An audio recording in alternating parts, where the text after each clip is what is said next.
Hi, friends, and welcome to Only Green. Today we have with us a very young guy, a nature lover who's all the way joined us from Chhattisgarh, Raipur in Chhattisgarh. Uh, we'll know more about it during our conversation. A brief intro about Mr. Anupam Singh Sisodia. Let me do that now. He is a nature lover who conducts nature walks. He's an advisor for transgender inclusion and upliftment. He's a guest lecturer. He's a career counselor. He's a snake rescuer. These are some of the small points that I would like to mention about Anupam. We will have a conversation with him going, and joining us to take on with this conversation is Mr. Biju Neelambran. Welcome, Anupam, and over to you, Biju. Thank you, Abby. Thank you so much. Thanks, Abhi. Thank you. So, Anupam, taking a leaf from what Abhi was trying to put across, I think one of the things which stands out in your profile is your work which you've been doing on the butterflies. Okay. And as I understand, it's been one of the longest surveys in Chhattisgarh, and you've also compiled a documentation, a book in terms of butterflies of Chhattisgarh. Now, when we talk about butterflies, there were two questions that came to my mind.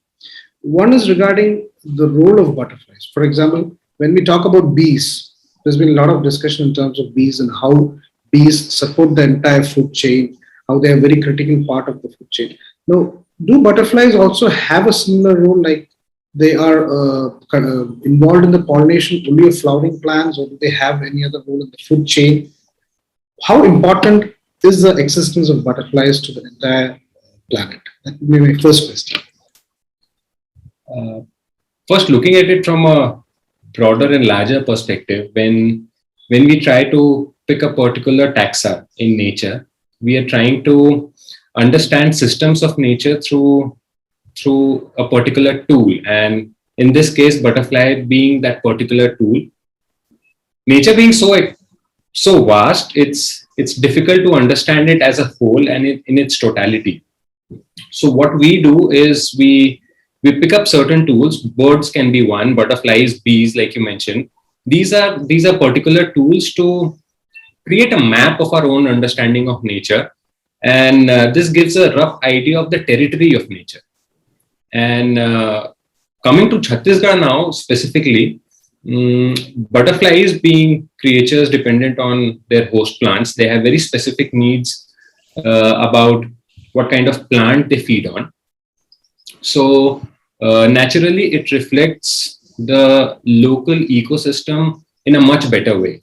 And because we'll see Kerala has different butterflies than what is found in Chhattisgarh. There are some common ones as well, which is commonly found in Chhattisgarh and Kerala as well. But there are variation in species, and naturally so, because the vegetation differs.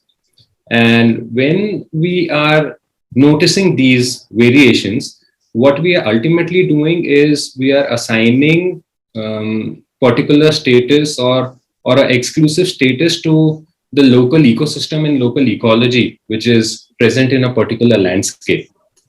So butterflies, in that sense, do give us an idea about how nature is functioning in a particular place. Because once we start looking at the distribution of butterflies and on which plants they're dependent on, any person who's been studying butterflies, you can blindfold that person and drop him to any part of the country, and he or she will look around and see the butterflies which are there, and he or she will be able to tell that which particular region he or she is currently standing on. So in terms of role, assigning ecological status and landscape specific ecological status is something which butterflies do. That is one. Two is it helps us picking up a tool to map the territory of nature and understand and create our own map of understanding nature.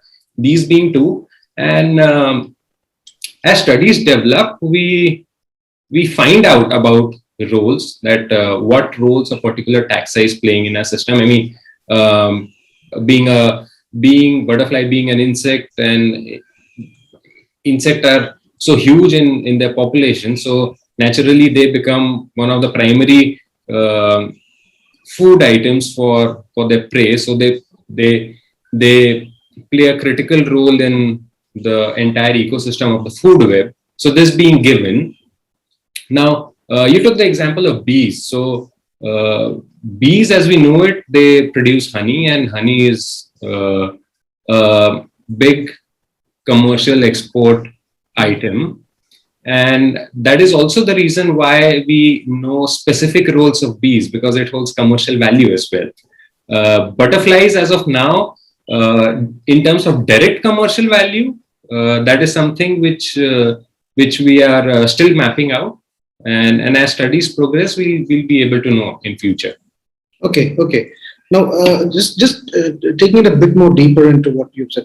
What I've understood is that, okay, the presence of a particular species, you using the word taxa, which I think is more or less similar to species, is actually indicative of certain kind of flora and fauna of that region. Okay, so which probably means that the particular butterfly is dependent on that particular type of plant or flower or tree or fruit. Now, there is a project which talks about wilding a particular locality in the forest. So one of the key things which they do is they actually bring out a particular species, they introduce a species to that locality so that the ecosystem is restored to its previous state. That is what is done. Now, we have seen a lot of projects which are talking about butterfly gardens. Okay, so butterfly gardens, as of today, I think it's a mix in the urban and the rural setup. Now, when you're bringing up a butterfly garden, does it have such a kind of impact, like it actually brings about some more back? Because probably the butterflies were there sometime back, but they have gone away due to some reason, and now they're being reintroduced. So bringing back these butterflies, either by way of a butterfly garden, small or big, does it have any impact in terms of the plants and the flowers and the fruits in that locality?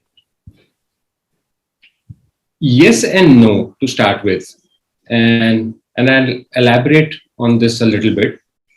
One of the reasons to study butterflies and conduct surveys is also to understand that on present day, what are the species which are present in a particular ecosystem. And these surveys have been done historically. We find records of 100-year-old surveys, 150-year-old surveys. Now, how they help is that we know that which species were there 150 years ago. And today, if we are conducting a survey and if we find certain species to be missing from a particular landscape, so we know that these particular species who are missing from a landscape, they were feeding on those particular plants. Okay. And those particular plants, that means that they were historically present in the region. So, which means that the region was capable of hosting such plants. And if those species need to be reintroduced, naturally the plants needs to be reintroduced. And taking a cue from the historical data, we can be sure that, okay, this region has the capacity to host this particular species of plants. So the butterflies can be reintroduced in a particular region. The other thing is with butterfly garden and other reintroduction, if we don't know that a particular species of plant was present in this area historically or not, unless we travel a certain amount of time when the plant is when a new plant is planted in a region, unless we travel a certain amount of time, we won't be able to calculate that how it is affecting other ecosystems. We'll certainly be able to see a viable population of a particular species of butterflies who feeds on those plants to be thriving, but that is one aspect of it. How as a whole it is impacting other flora, other fauna, how it has accommodated or slotted itself in the new way of food web, that is something which we'll only know when we travel certain distance in time. What you mean to say is, we need to understand the native species of plants and do it accordingly, because what we today we have a set of plants which we feel will attract butterflies, maybe not the native species. So Precisely. that is how we do a butterfly garden. So Precisely. what you're saying, that is only creating an artificial ecosystem, right? Precisely. Okay. Okay, so typically a butterfly garden would actually be a total package, if I'm not mistaken. You have to actually bring the butterflies and the plant species together so that that can sustain. Am I right? Yeah, all sorts of butterfly garden. I mean, you fence an area or you don't fence an area. Let's consider that we are fencing an area and leaving it to naturally regrow. We have not touched the area. That area is complete bunjir, a wasteland, which is how it is referred to. Suppose a area is completely bunjir. You fence the area and leave it for a few years. The grasses will grow, the weeds will grow. Butterflies feeding on the grasses and weeds will now start laying egg on them. Other aspects of nature and cross pollination will be at play, and that area will grow its native species of plants, and the butterflies will certainly occupy that space. So, can we call that as a garden? I think yes, we can call that as a garden. The other is that we select a particular zone or an area, and we exactly know that which plants and which species we want to be there in this garden. So we can plant those species of plants and get their eggs, and can have a breeding center of butterflies there. So a butterfly garden can play a role in two ways, broadly. One, by being breeding centers where we're bringing eggs of butterflies from different parts of the region, and providing them their space and natural environment, as close as possible to the natural environment to breed, and we are letting their population out. The other being just creating a space where a natural space is allowed to regrow, and then observing and noticing that which species are occupying that space, which species of butterflies are occupying that natural system, which is regrowing on its own. So in broad ways, these two functions a butterfly garden can serve. Okay, now just to confirm, now as I've understood, I think butterflies are a very important tool in our study of a particular ecosystem. The presence, the absence, the numbers of butterflies gives us some kind of indication to the health of that particular ecosystem. That is where the butterflies have a very important role. Okay. Now we were talking about butterfly gardens, which can be actually made in two ways. One is it's a wasteland which you're leaving it alone for some time, just fencing it and leaving it. And the other one is where you actually have a plan, you bring about something. Which actually brings me to the second question, where in one of your articles in The Wire, which you have titled as "All That Is Green Is Not a Forest." Okay, you're talking about safeguard versus management. Okay. Now, the example which you have given just now, does that fit into that definition? Because I was kind of struggling to understand, okay, what is this safeguard? What is this management? And I got a kind of feel from the article, but then I thought I should ask you that, okay, is this the same thing what you talked about in the butterfly garden, or is it different? And what the safeguard versus management benefits of each over the other? To take example of what we were discussing, safeguarding is that we select a particular space and we fence it and let it regrow. So the reason we are fencing it is because we are trying to safeguard it from intervention which is human induced. I won't say which is unnatural, because a human intervention is also a natural intervention. We are trying to safeguard it from any human intervention, and trying to give space to nature to unfold and regrow and regenerate in its own way. So that is safeguarding. And management comes in where you're trying to determine which grass species should be there, how many weeds should be there, how many flowering plants should be there. So if you are curating that, then that becomes management of a particular system. And in the case of my article, it becomes management of a forest.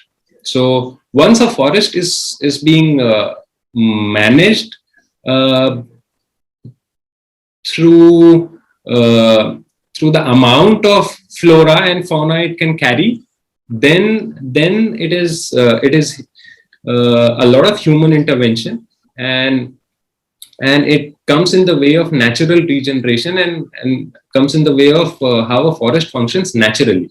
And one of the examples which quickly came to my mind was the forestation activities which happened in Nilgiris. Okay, and what I understood is that the trees which were planted there were not actually native to that particular region, and this has actually caused a lot of issues. Now, this probably would be one of the examples which you are trying to put across in terms of safeguard vis-a-vis management. So, safeguard is you actually let it grow. You're leaving it to nature. Nature decides what is best for the locality, that weather, the climate, that ecosystem, and it takes its own trip. Whereas in management, you have decided to plant trees, and your selection of trees is probably not the best of choice. It could be the best of choice at times, but at times it need not be the best of choice because you have not realized the change that has happened. And you bring in certain trees, plant that, and that is the way that ecosystem is being further built up. And is that the reason why you saying specifically that all is green, all that is green is not a forest? So Precisely. the definition for green. Thank you so much for summing this up beautifully for me, and taking the example of Nilgiris. Uh, Unfortunately, so we have such examples from every state in our country. I mean, in Chhattisgarh, we have planted pine trees to Oh, yeah. So I don't think it needs any more elaboration. So yeah, we have reached the pinnacle of management. okay. Now, since we brought up this topic, something which quickly comes to my mind is yesterday night, I think, was Conference of Party 26, COP 26 was opened. And there was a presidency imperative document which was released by, I think the current president is Alok Sharma. So he was, one of the focus areas which he was talking about was catalyzing locally led action. And the key element is that in that is forest conservation. Now, the objective which is being put across is to ensure that we are not going to lose more forest cover and as much as possible build it up. Now, this I think would be one of the key activities which you're involved and engaged in today. Am I right? And if you can just give us some kind of insight into what kind of activities do you actually engage in, locally connected activities, because every locality has its own specificity and requirements. So how do you actually bring about some small specific thing which you have done with some local community, and how it has actually contributed to the build up of that forest? Two acts, Biju, to start with, and two acts are, one is Biodiversity Act of 2002, and second being Forest Rights Act of 2006. These two acts, in terms of conservation, is perhaps one of the most important, two of the most important acts which enables local action, and gives them, the local action is recognized lawfully, and they have legal powers to direct the state of policy locally, which is how the forest is being going to used, or how the forest is going to managed, so on and so forth. For example, the Biodiversity Act of 2002, it calls for every block of a district to have their own public biodiversity register, and that not just only catalogs the biodiversity of the region, but it also catalogs traditional knowledge, and how various festivals and rituals are connected with conservation of biodiversity. So once this register is made, once this register is compiled, that particular register becomes eligible to be presented in court of law, and based on that data, the entire policy can be directed for that particular region or that particular block which the Public Biodiversity Register is representing. That being one. The second one is Forest Rights Act of 2006. Forest Rights Act of 2006. For example, let's take a strand that it recognizes community forest resource rights. So a particular community is handed over the land rights, are given back their land rights, and once they're given back their land rights, there's a procedure which needs to be followed, and we'll probably not touch upon the procedure part right now. But once the rights are given back, then the village which has got the forest rights, that village creates its own forest management committee, and that forest management committee then becomes responsible for taking every action in regards to their forest. And it starts with the forest use, and then it can go up to anywhere, to any extent. And by forest use, I mean that they decide that which part of the forest will be used for grazing, which part of the forest will be used for plucking forest produce, which part of the forest will be barred from any human intervention for certain period of time to be able to let it regrow and regenerate. So these two particular acts, I think, are the most important acts when it comes to enabling local action in conservation of forests.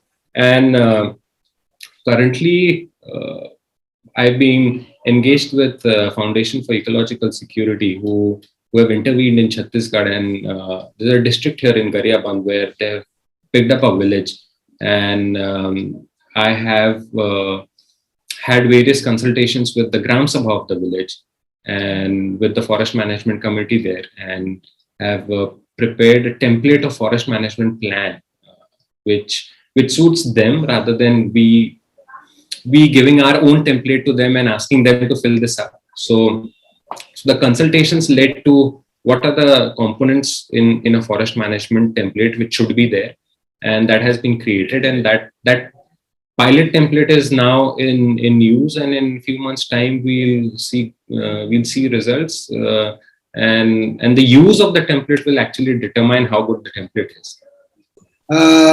So this the laws which you were talking about, Biodiversity and Forest Rights Act 2002 and 2006. This is like identifying a community which is probably currently has a proximity to this particular forest, and they are being made responsible. And let me also add the word over here. They're being made responsible and they do have the power. Okay. So these two things are given to that particular community to ensure that the forest is maintained and managed well. And I know that you don't like the word managed, but then I'm just using it here for ease. Does this apply to reserve forests also? It does, and not.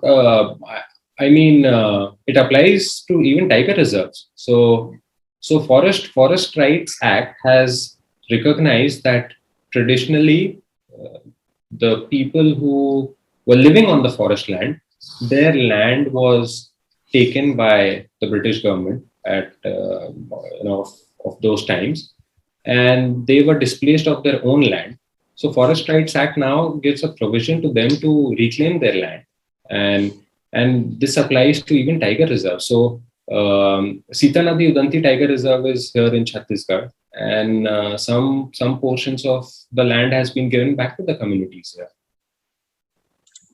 I'm not too sure how many people actually know about this. And but then, do they have any title deed for that property where they were living, or is it just that they were? I mean, their history shows that they were living there.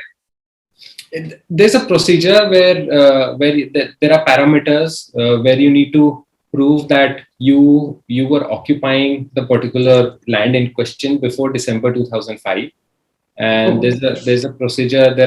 There's a 3-level committee which is set up to assess the claims which are made. So there's procedure due diligence done by the community, by the government from both the sides, and then the land rights are transferred. Okay. Now, this project in Chhattisgarh, how long has been on?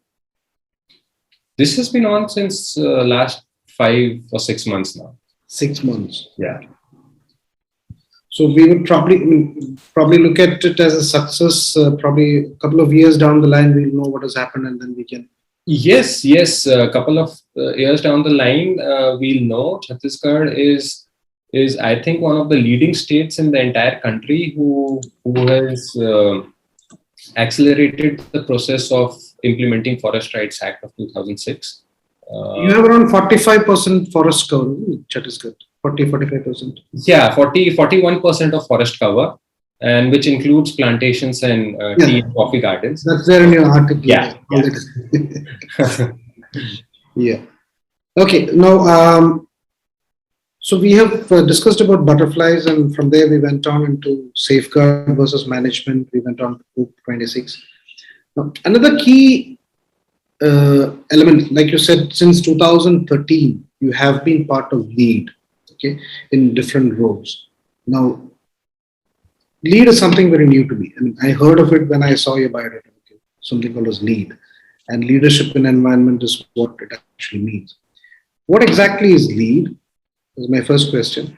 And can anyone, like for example, someone like me, can I be part of LEAD? And is there a process for that? Is it an NGO? Is it a government organization? Is it what exactly is the structure, and what is the focus area of LEAD? You can just throw some light on that. Rio Summit, which happened, where the world leaders gathered together and deliberated upon sustainable development and issues of environment and what needs to be done. After the Rio Summit was over, Rockefeller Foundation in UK, they thought that the message of sustainability should not die out after the conference is over. So they thought that there is a need to launch a program, and they named it LEAD, which is Leadership for Environment and Development. So at that time, what they used to do, so this program was launched, and currently this program is in 14 countries. What they did was they picked up people from different sectors, from diverse sectors, from government, academia, corporates, who are mid-career professionals who are in some sort of decision-making role in their organizations. They picked those people up, they handpicked those people, and they created a program which was at core a focus on leadership and sustainability. So once the program was over, it was a 1-year residential program in which it did not run for 365 days, but it ran for 4 times in a year for a week each. And these 4 times are 4 modules, and all 4 modules focused on different aspects of leadership and sustainability, which is how it is run even today now. And after the completion of the program, the people who were handpicked, they graduated as LEAD fellows. And they went back to their own organizations and implemented the learned principles of sustainability and leadership, so that the message of sustainability and good leadership is carried forward and percolates into every fabric of the society.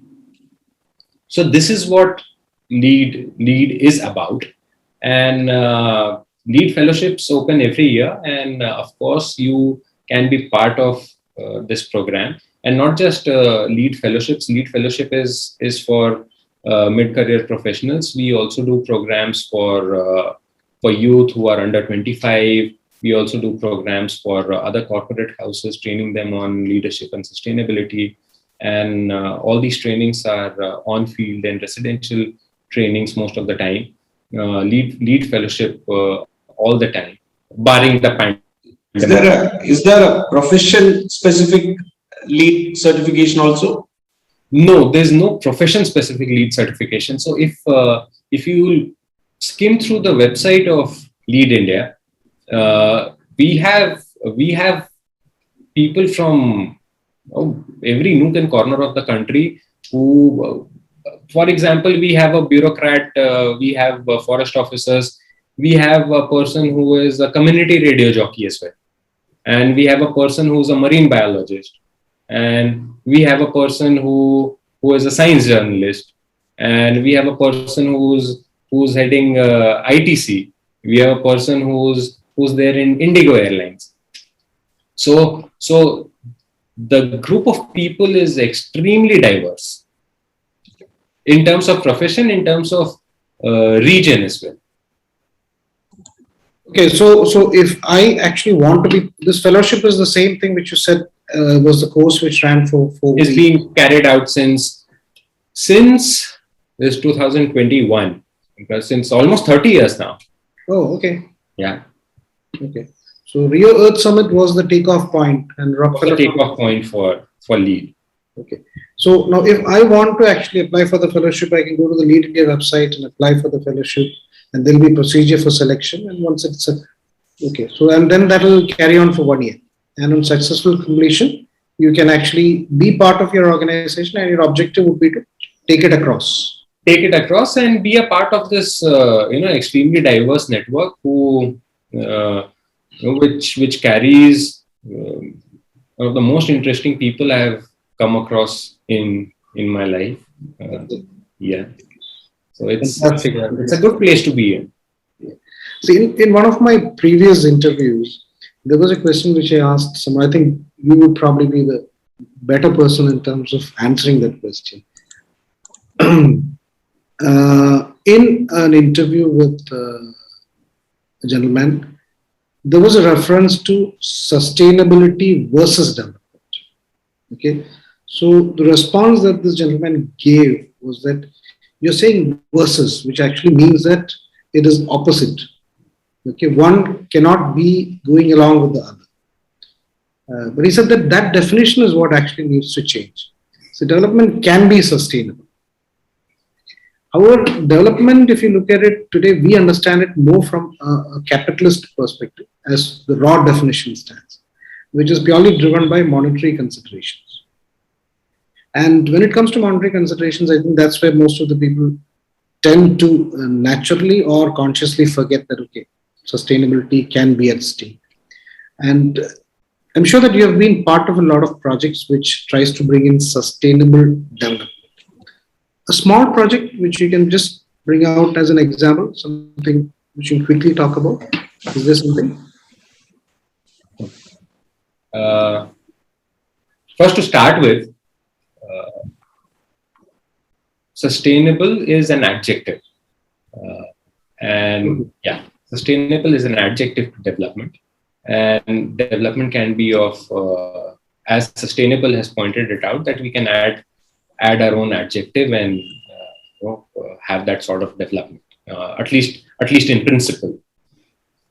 So another point when you talk about the need to change the definition of sustainable development, what I have observed is the textbook definition of sustainable development, which talks about utilizing the resources which meets the need of the present and also the future generations.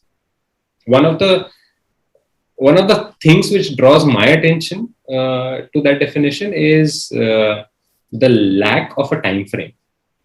So when we say future generations, and when we are accepting that resources which we are using are scarce, and we are referring to future generation without a timeline, and that is being left to the policymakers. So whenever I see a sustainability project which talks about utilizing resources for future generations and it does not carry a timeline, so I find that as a loophole. And because see, I give you 100 rupee note and I say that this is your resource, okay, and Biju, you need to use this resource in a way which runs your family today and also ensures that the future generation of you is also running. So the first thing when we do a budget planning is we do monthly budget, we do yearly budget. So we put a time frame to it. So unless and until we are putting a time frame to our usage of resources, that for how many generations, at till that time, I think the entire concept of sustainability and sustainable development, in theory, that will be something which will always come across as a loophole. Now, moving ahead to taking examples of sustainable development. One, I'll take a theoretical example, and second, I'll take a societal example. The theoretical one being, I talked about what cannot be termed as a sustainable development, or I shouldn't be using the term cannot, but a rather better way to put it is that we'll have doubts over sustainable development if there is no specific or clear timeline attached to it. How we can actually assess or measure sustainable development is by determining how short the supply chain of a particular development is. For example, I'll elaborate on that. And by supply chain, I mean that we being consumers, we need to track the length of the supply chain of the product which we are consuming. So, if we are eating, for example, if we are eating chilies, and if we are eating chilies which are being exported from some other country, say Portugal or somewhere else, and we are using it in our meals, that supply chain and the impact which has on the entire sustainable development scenario will be entirely different to the one if we are plucking our chili right from our garden and using it. And we can apply this theory of measuring the supply chain of our products consumed everywhere.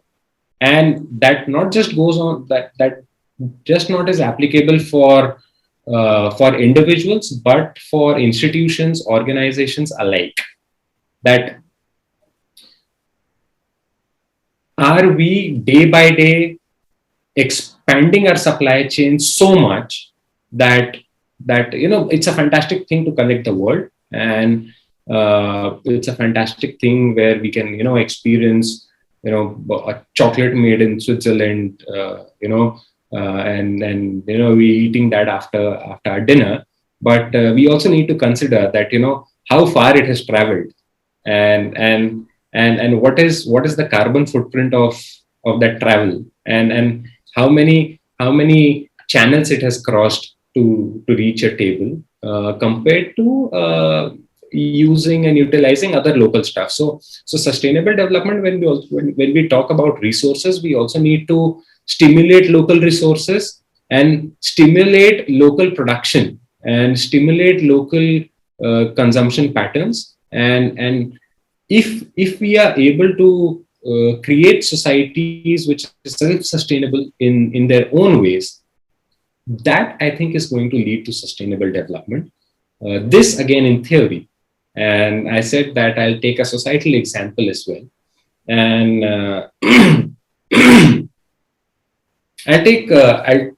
take an example of Remla village. Okay, Remla village is a village in Sarguja, which is there in North Chhattisgarh, and it's a hilly region. Remla village is a village,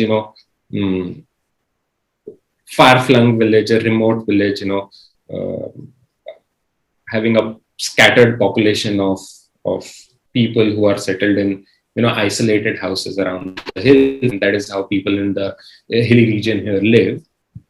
So I went there for a meeting with their Gram Sabha, and we were of course discussing how the forests are being managed now that they've been given forest rights, and how they are managing the forest and what is happening, etc. I mean, this was the agenda of the meeting. And I asked them, show me your papers, like show me your meeting log. How have you logged your meeting? What have you done? So there was little hesitation. There was not much to show, and that being aside, they were not being able to talk much. So I said, okay, just forget all the kagas pattar. You tell me, what decisions have you taken to manage your forest? Okay. So, and this, of course, I'm talking about a community which is dependent on forests. So any sort of development for them will be fueled by forest. So I asked them, okay, you tell me, what are the decisions have you taken for the conservation of your forest? You know? And then again there was silence, and the one guy who he speaks up and he says that we don't put mandaps in our marriages now. I said, okay, no. I mean, I'm talking about forests. You know, you tell me about forest. We'll come to social rituals and customs in a bit. Well, no. I'm telling you that we don't put mandaps in our marriages now. I said, I'm not understanding that. You know how what is happening.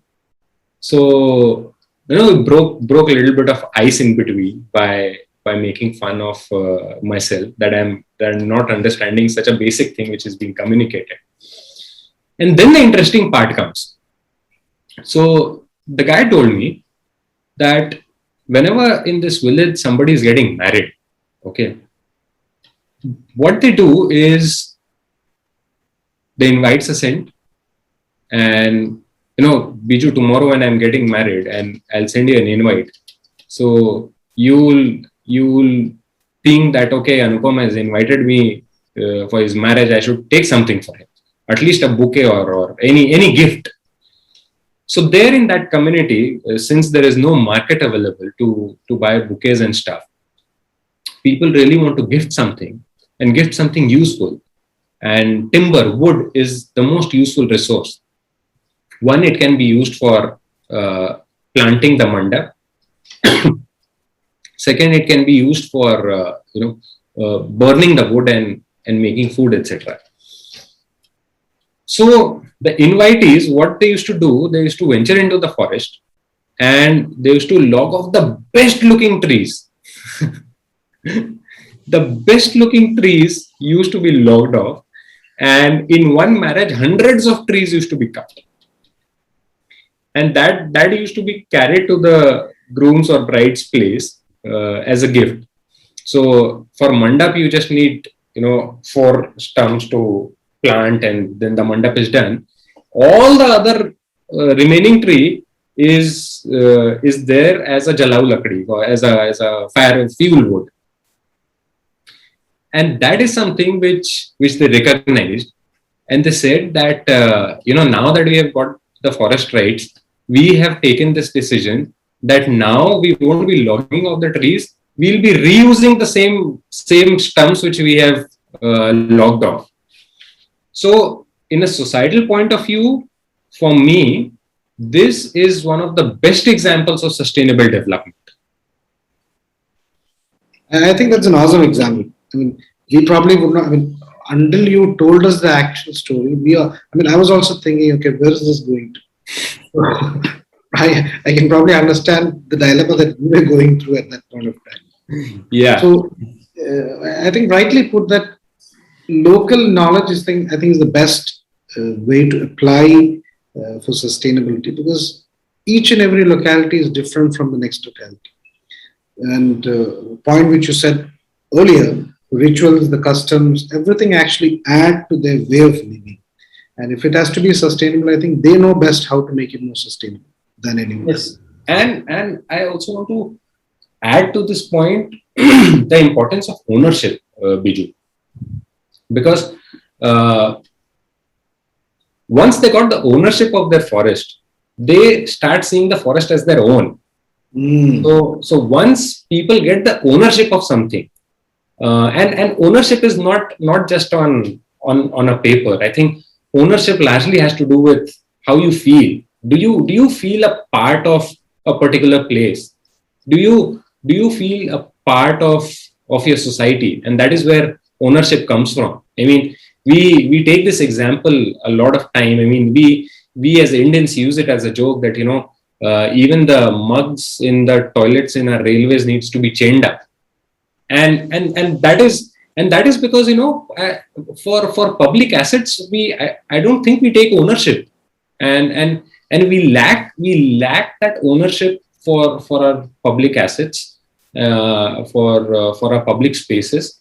And I think that lack of ownership, I think, fuels a lot of other different things. Once we are able to instill this feeling of ownership into anyone, into an individual, into a community, then the picture completely changes.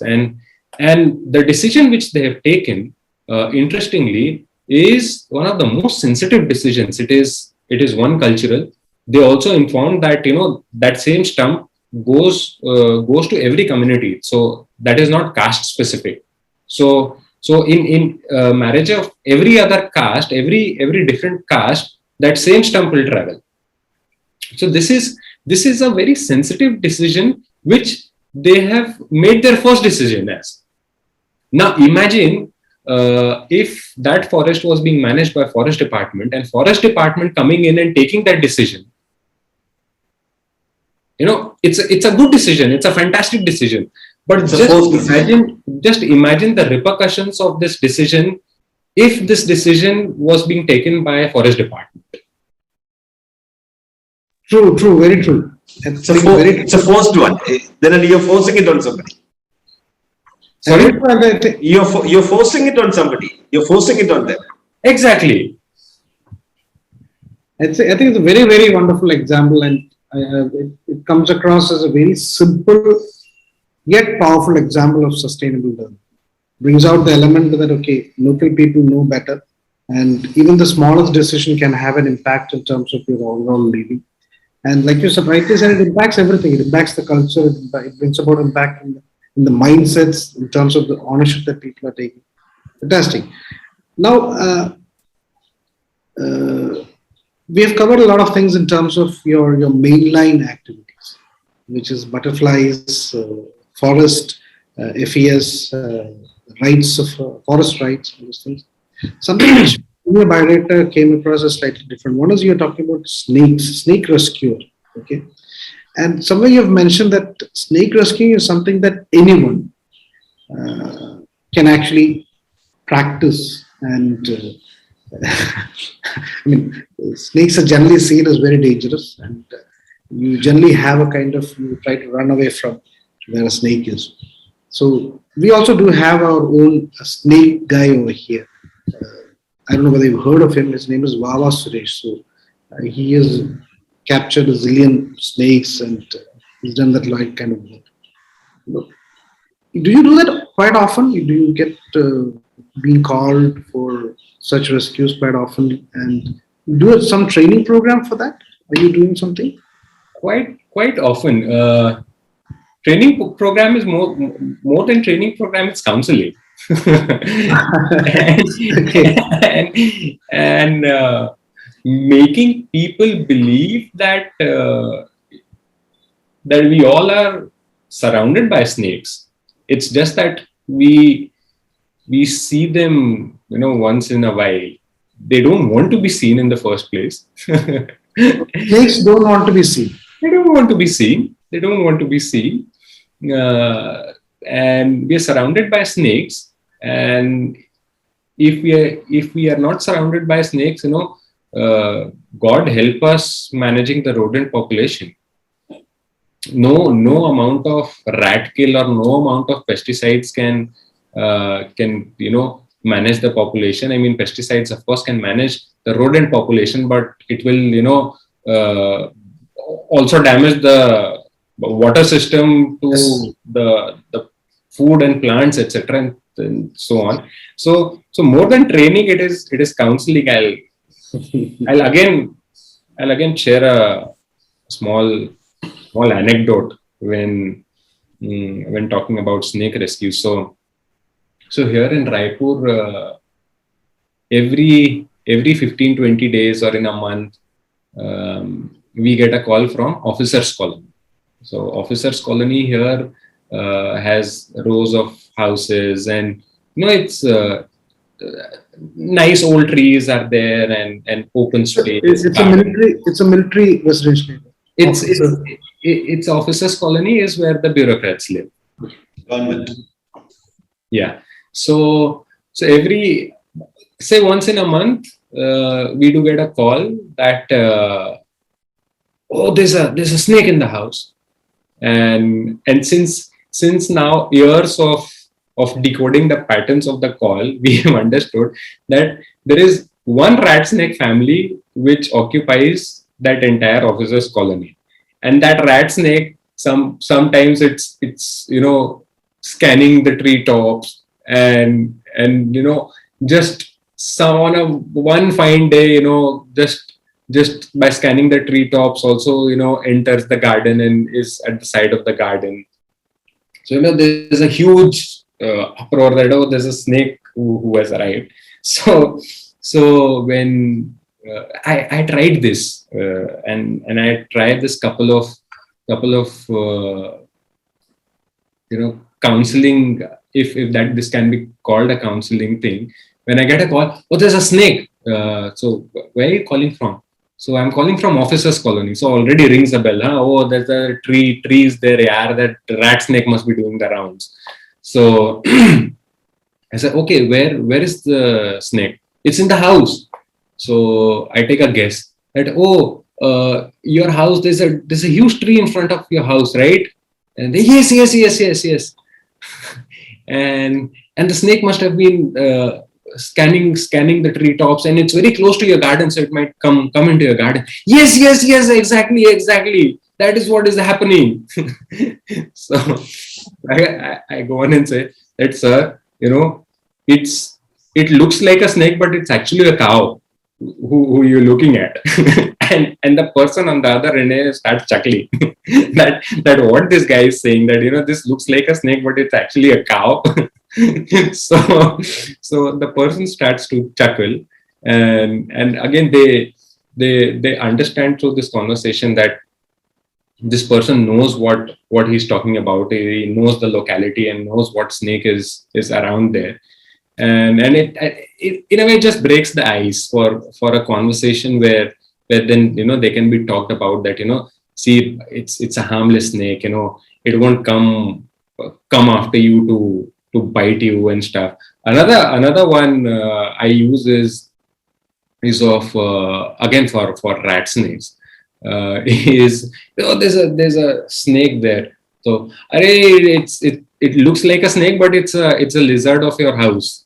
Let it be there. You might be having lizards on the walls of your house. You don't go bonkers and call the fire ambulance to the snake person to the reptile. Any other SOS calls you don't make. So it looks like a snake, but it's actually a lizard of your house. So let it be. So these two for starters do work, but this is for rat snake. But for venomous snakes, we do make it a point that we go to that particular place and demonstrate a method of rescue which can be adopted by people by taking PVC pipes with us and just guiding the snake into the PVC pipe and into the rucksack, and by demonstrating these methods, people are then seeing that oh, the guy is not coming and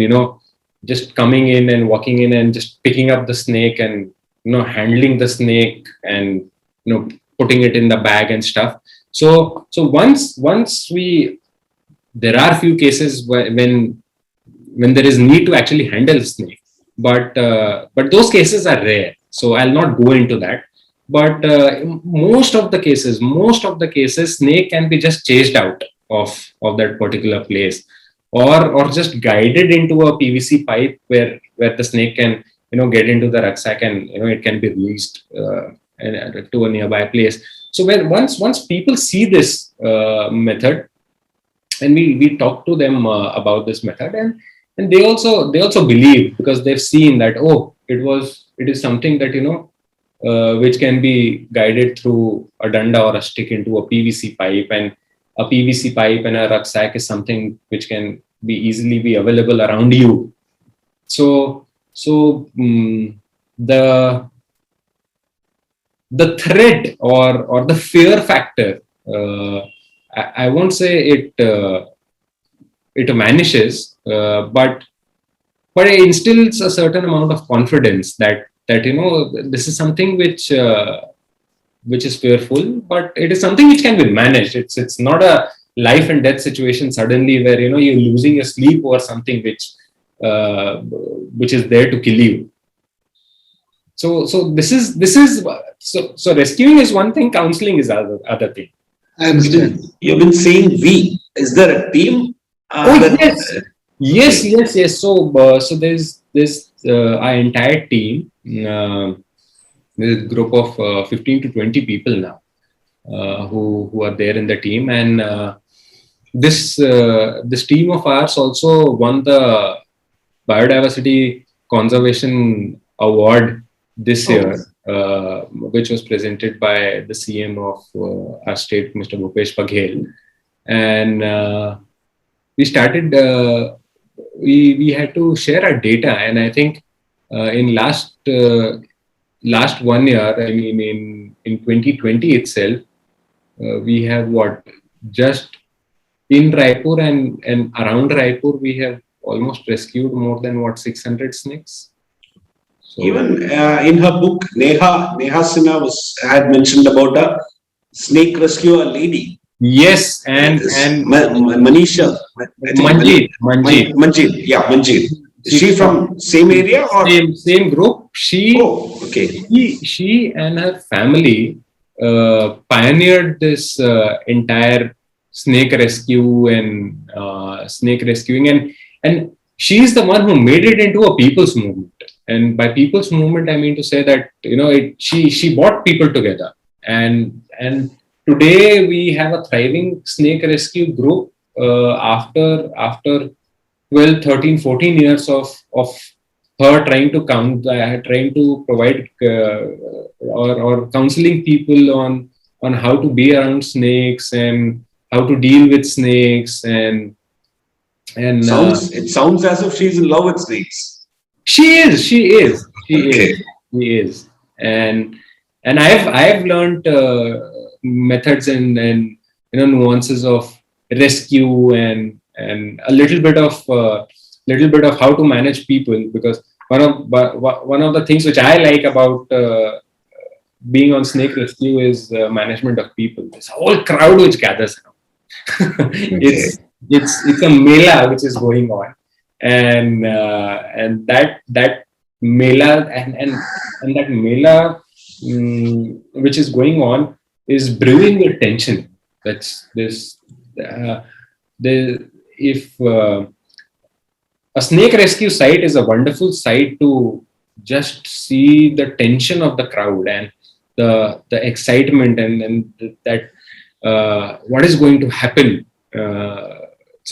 So the entire feeling and that environment of that site is extremely sensitive at that time, and that management of crowd also becomes a very important aspect of snake rescuing, and it is one aspect which I absolutely love. True. I mean, we have seen all those videos. But one more thing which was actually standing out from your general profile is that you are an advisor for transgender inclusion. Okay. Now, this transgender inclusion and it's another kind of a diversity. We're talking about biodiversity. This is another kind of diversity of people. And we had this recent issue where Dabur had to withdraw its ad where it was trying to depict in a Kadwa Chowk advertisement or something. So even though we talk about all these things, we know about LGBTQ, all those things, the kind of sensitivity and the kind of acceptance that society has, it's actually, personally, I feel that it's a long way. We would probably have to travel a long way till we actually reach that stage where we kind of openly accept all these things. Now, I'm sure that you have actually been working with a lot of these issues at the government level, at the community level. Any thoughts that you would be keen to share in terms of what is the present status? What have you seen, and how do you see it? Working a little bit, engaged with people who are directly working on it in a very close way. And you're talking about another kind of diversity, which reminded me of something. And I was at a forum where, and that forum was in some journalism school here, and students of journalism were there, and transgender rights activists had organized it. Vidya Rajput is one person who is an asset for the country when it comes to advocating for transgender rights. She being transgender herself, the kind of journey which she has taken and the kind of impact which she has made as an individual, I think it is unparalleled, and it's a story in itself which I'll come to. But I was there at that forum, and again, transgender is one subject which I'm closely connected with, but it is not something which is of academic interest to me. So I was there, and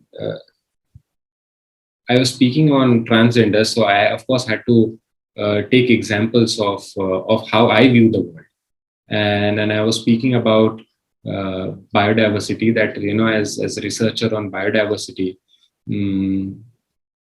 we get to see and interact with life forms other than humans, and it helps us celebrate diversity. And whenever we find something new or something different, we jump out of joy to celebrate that diversity.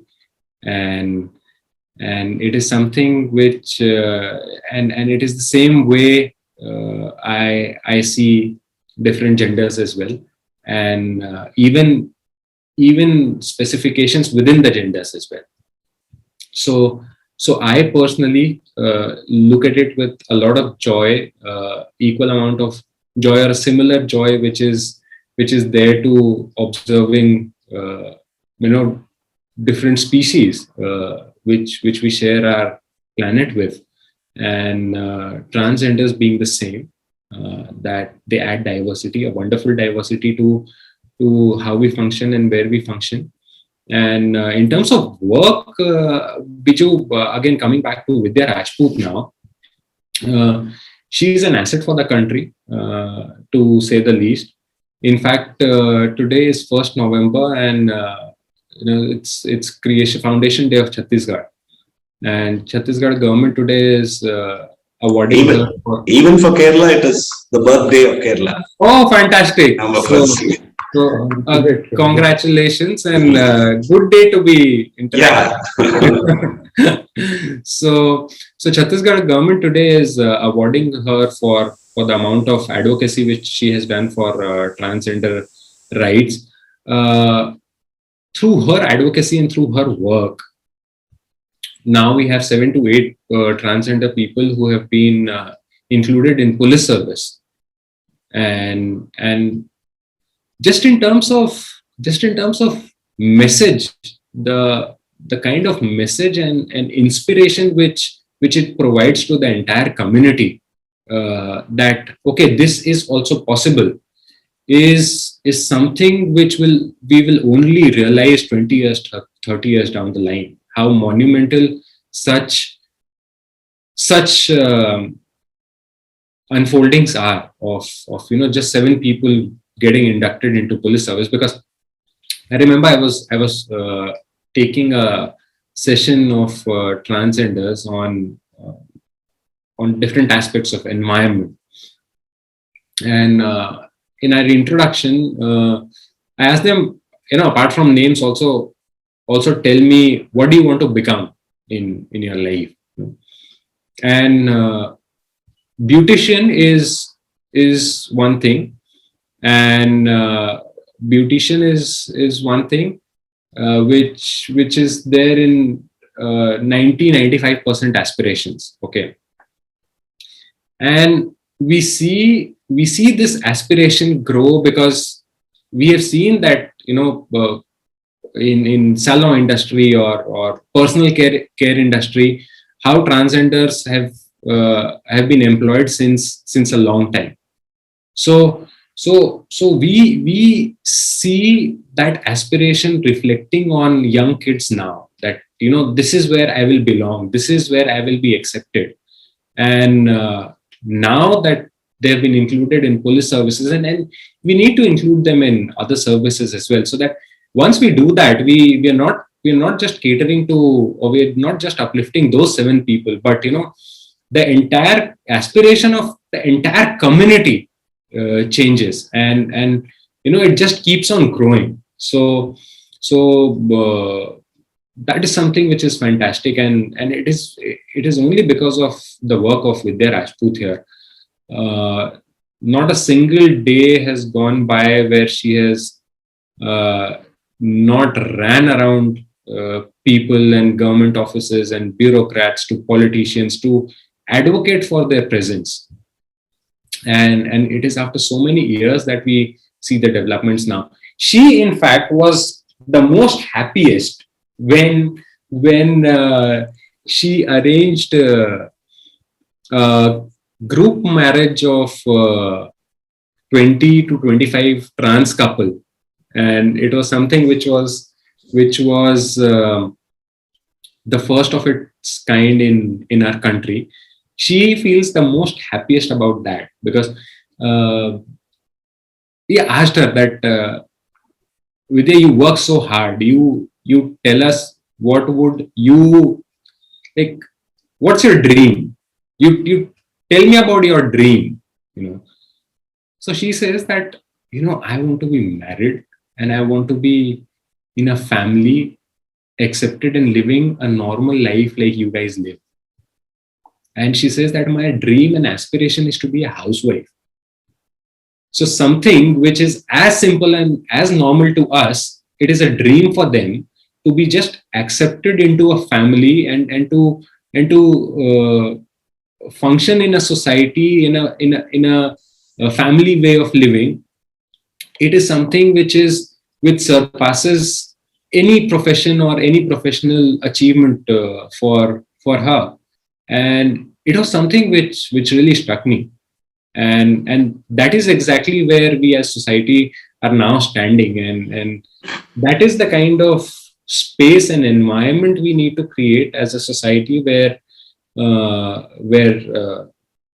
specifically now we're talking about transgenders, where they feel accepted, and where they can function as people who are part of a family. True. I think the last 1 hour has been a journey through different types of diversities. And this, I think, is probably the best way we can actually conclude that. We started off with nature, we started off with plants, we started off with butterflies. We went the whole way, and we have come back to human beings.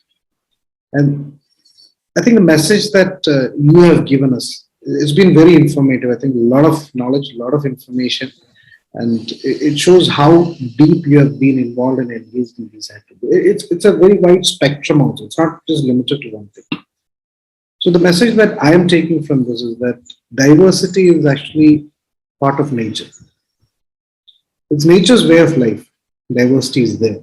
Be it plants, be it species, be it the snakes, be it the different types of people in terms of gender, whatever subclasses they have. And our ability as human beings to be able to live with them and create a condition where they can live as us is the most important thing that we should be working on. Whichever profession you're, whichever line you're working, whatever geography you're from, I think that's a very, very key thing that we should be working on. And to add to that, Biju, Yeah. it's our responsibility as citizens also to understand this diversity around us. And once we start observing this diversity around us, only then we cultivate a certain sense of understanding. And once we cultivate a certain sense of understanding, it results in a thinking mind. And once we, as individuals or in a society, once we have cultivated thinking minds, then The magic starts. the magic starts. I mean, then it's very difficult to create divisions, using diversity. Yes. It's very difficult to do that then. So as citizens, we have the responsibility of observing what is going on around us, and that is basically true knowledge, and we have the responsibility to do so. And I'm sure that this video is going to do its small bit in terms of bringing about that awareness and probably prodding people to think and look around and observe the diversity And in human beings and otherwise. I hope so. Yep, we can definitely hope so. We are trying to do our bit and let's see that it happens.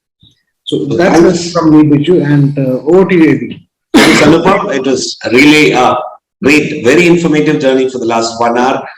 And I hope, as Biju rightly said, this will trigger the understanding, the thinking, and the magic to happen in our viewers too. Thanks a lot.